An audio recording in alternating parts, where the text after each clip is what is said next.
Nossa missão é com a verdade, com o amor e a caridade. Arrombanda, salve o centro de Umbanda, caminho Jaruã. Olá, meus irmãos, sejam muito bem-vindos ao canal do Centro de Umbanda Caminho Jaruanda. Estamos hoje aqui em mais um bate-papo virtual e vamos conversar um pouco sobre algo que é tão natural, tão corriqueiro, que nós fazemos o dia inteiro e muitas das vezes a gente não dá, nem se dá conta de que está fazendo, que é pensar, que é ter pensamentos. E embora seja tão natural, tanto o ato de pensar, quanto os pensamentos, o pensamento vai apresentar diferentes definições, diferentes conceitos em diferentes campos de pesquisa, assim como na psicologia e na filosofia. O pensamento também pode ser representado em diferentes tipos de categorias, como, por exemplo, o pensamento crítico, o pensamento lógico, o entretenimento, a imaginação, o juízo que fazemos diante de diversas situações que nos são colocadas, o raciocínio e nossa capacidade de resolução de problemas. Vale ressaltar que o ato de pensar e o pensamento, eles vão ocorrer sempre de maneira consciente. Ou seja, a pessoa que está pensando, ela pode não se dar conta de que ela está pensando. Ela pode não se dar conta de que rumo esse pensamento está tomando. Mas ela está consciente.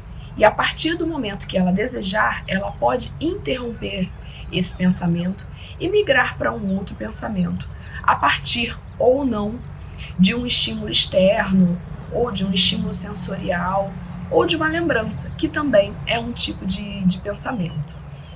É diferente, por exemplo, de quando a gente está dormindo, que a gente não tem como cortar, como interromper aquele pensamento. Quando a gente está dormindo, a gente tem uma forma diferente de consciência, diferente da consciência que a gente tem quando a gente está acordado. Mas o pensamento, ele sempre depende da gente. A interrupção do pensamento sempre depende da gente, tá? Sem contar que tudo isso acontece tudo muito depressa, né? Muito rapidamente a gente pensa numa coisa, dali a gente já migra para outra coisa, e para outra, e para outra, e para outra, e tem uma infinidade de pensamentos durante um minuto. Só a título de curiosidade, em 1852, um médico alemão, com as ferramentas da época, obviamente, ele buscou uma forma de medir o tempo de um pensamento. E ele pensou como ele faria isso, enfim, e ele usou a resposta corporal que uma musculatura daria a um estímulo elétrico, tá? Então ele acoplou um dispositivo que disparava impulsos elétricos no músculo humano, que ele conseguiu manter funcionando, o músculo de um braço, e aí ele contou o tempo que levava entre ele disparar o impulso elétrico e a musculatura mostrar contração, uma resposta que ela recebeu aquele estímulo. Então isso levou 1 sobre 25 do segundo, uma fração de 1 sobre 25 de um segundo, 1/25 de segundo, né? Isso foi a medição que ele conseguiu em 1852, que já é uma coisa fantástica para a época, né? Mas também é a medição do tempo que leva um pensamento que depende de uma resposta corporal, né? É como mais ou menos se eu encostasse a mão numa chaleira, percebesse que ela tá quente, e aí aquele calor que eu senti na minha mão mandasse uma resposta pro meu cérebro assim: nossa, a chaleira tá quente, preciso tirar a minha mão antes que eu cause um ferimento mais grave. E aí eu tiro a mão. Isso, em 1852 sendo medido, levou uma fração de 1 sobre 25 do segundo, né? Mas isso exige uma resposta corporal. Eu botei a mão e eu tirei a mão. É muito diferente de um pensamento que é um flash de um segundo. Eu tô aqui, me lembrei agora que eu esqueci de ler um capítulo de um livro que é importante para a prova que eu vou fazer, ou eu, ao mesmo tempo, disse, eu esqueci de passar, eu quero usar uma calça jeans, será que tá passada? Será que tá suja? Será que eu esqueci? Será que tinha dinheiro no bolso? Será que a minha identidade está no bolso? Será que quando eu passei a calça eu deixei o ferro ligado?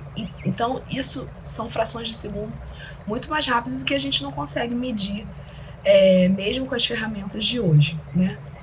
E é um volume absurdo de pensamento. Esse intervalo de tempo que a gente está aqui conversando, são 4, 5 minutos, cada um de nós já teve infinitos pensamentos, né? Flashes de pensamento em coisas que se lembrou, ou que gostaria de fazer, ou que quer pesquisar, até sobre esse experimento que eu acabei de falar. Então, justamente por acontecer num volume tão grande, né, que a gente pensa 1000 coisas o dia inteiro, é que a gente precisa ter muito cuidado, uma vigilância bem grande com aquilo que a gente pensa. Por quê? Porque basicamente a gente é governado por aquilo que a gente pensa, né? O espiritismo, ele vê o pensamento como uma forma construtora, tanto para o bem-estar como para o oposto. O espiritismo propaga que cada um de nós vive em função do que pensa, do que cultiva na mente, e a partir daquele pensamento é que vai criar a sua realidade. Dessa forma, o espiritismo considera o pensamento como algo muito poderoso. E por que é assim? Porque se a gente parar para pensar, todas as obras humanas, todas as civilizações, tudo que a gente conhece de progresso aconteceu, é resultado do pensamento de alguém. Tanto o fogo, né, que aconteceu há milhões de anos para tirar a humanidade do frio, para cozinhar alimentos, trouxe uma nova perspectiva para a vida, para iluminar para as sociedades, quanto a roda, que tornou possível o transporte para distâncias maiores com menos dificuldade de atrito, até como muito mais recente as técnicas da medicina, como transplante de órgãos, a chegada dos antibióticos, dos anticoncepcionais, enfim. Tudo isso passa pelo pensamento de alguém. Alguém estudou, alguém pensou, alguém idealizou, e esse progresso, essas coisas positivas chegaram às civilizações. Assim como alguém também pensou para que coisas ruins acontecessem. Por exemplo, armas de destruição em massa. Alguém pensou para liberar uma arma com um vírus nocivo para a humanidade. Alguém pensou para lançar uma bomba nuclear. Então, tanto para o bem ou para o mal, ao longo de toda a vida, tudo que nós construímos está pautado no pensamento de alguém. Então, a mente é um manancial vivo de energia criadora. E o pensamento é aquilo que vai dar forma, né, em algum momento, ao que a gente idealiza. Pensar é criar. E a realidade da nossa criação, ela pode não se materializar de imediato, ela pode não se exteriorizar tão depressa no plano físico. Mas essas criações mentais, elas vão viver por um longo tempo, tanto no nosso íntimo, quanto na nossa psicosfera. Então, é muito importante que a gente tenha uma vigilância grande nisso e se esforce muito para trabalhar na continuidade daquele pensamento que é positivo ou na extinção daquilo que não é positivo, que é nocivo, tá? Tudo, as nações, as cidades, tudo é uma exteriorização concreta de um pensamento. E no mundo espiritual não é diferente, né? No plano espiritual, tudo que a gente encontra lá também é resultado daquilo que foi mentalizado por espíritos desencarnados, que são responsáveis por tais construções. E se a gente está aqui encarnado e a gente tem um pensamento desordenado, um pensamento obsessivo preso em alguma coisa, quando a gente desencarnar, a gente vai se deparar com um ambiente desordenado como era a nossa mente. E por que os nossos pensamentos eles precisam desse cuidado, né, de tanto esforço? Primeiramente pelo que a gente já falou, né, porque pensar é criar. Então a gente precisa trabalhar no ambiente que existe ao nosso redor, tanto no ambiente material quanto espiritual, né? Em segundo lugar, para a gente não aumentar os nossos débitos, porque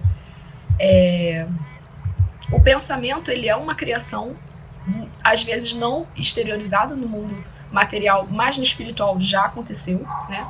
Eu não sei se vocês lembram da passagem de Mateus sobre o pecado do adultério, mas está lá no Evangelho segundo o Espiritismo, e ele fala que não é necessário a ação material do adultério. Se você pensou, se você cobiçou, se você teve pensamentos felizes cobiçando o parceiro de uma outra pessoa, ali no seu pensamento você já concretizou aquele adultério. Então o pecado já está cometido, tá? Então, para evitar que a gente fique criando débitos, né, com pensamentos, porque o débito já vem do pensamento, é melhor a gente ter uma vigilância já no pensamento para evitar besteira. E em terceiro lugar, não menos importante, é que os nossos pensamentos, eles estão amplamente disponíveis, visíveis para todos os espíritos desencarnados que nos cercam, né? E é justamente através dessas formas de pensamento que a gente lança por aí que a gente cria conexões, né? Então, quando a gente está com um padrão vibratório de pensamento baixo, a gente vai atrair aí a companhia dos espíritos mais errantes. E quando a gente está com um padrão vibratório elevado nos nossos pensamentos, a gente vai atrair uma conexão melhor com os nossos amigos espirituais que vão poder nos orientar, vão poder nos intuir, nos inspirar a coisas positivas, né? Então, a gente deve vigiar justamente por isso, porque o nosso pensamento é a materialização dos nossos desejos. Sim, a gente deseja, a gente pensa e aquilo é materializado e está por aí, ó, o tempo todo no ambiente que nos cerca. E a gente sabe que a gente está sempre acompanhado por espíritos. Então a gente não pode deixar que os nossos pensamentos sejam porta aberta para conexões que a gente não deseja e não cria assim situações que são infelizes.